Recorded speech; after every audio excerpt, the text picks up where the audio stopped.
My 78-year-old grandmother was scheduled for a critical surgery that morning, and I had planned everything to ensure she would return to a peaceful home afterward. But as I pulled up to her house to prepare things for her recovery, I couldn't believe what I saw. Her entire driveway was blocked by 3 unfamiliar cars. Her house has only one ramped entrance, and now it was completely cut off. I knocked on every door on the street, called nearby neighbors, even asked a delivery guy if he knew who the cars belonged to. Nothing. My hands were shaking because the hospital had just called to say she was waking up and ready for discharge. The cruel irony? The neighbor right across the street was throwing a loud birthday party, and their guests had parked anywhere they wanted, including my grandmother's only access point. She uses a wheelchair, and now she had nowhere to come home to. I called the police and the towing company, but by the time the cars were removed, nearly 2 hours had passed. My grandmother, weak and confused,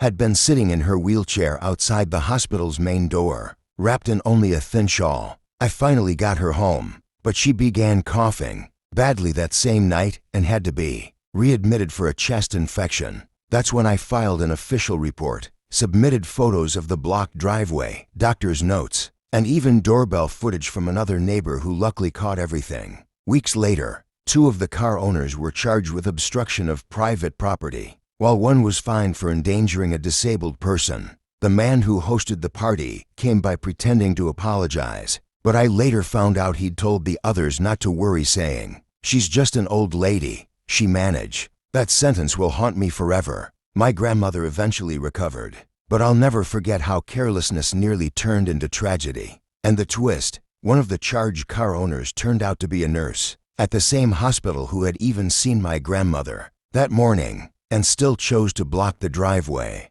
What would you have done if this happened to your family?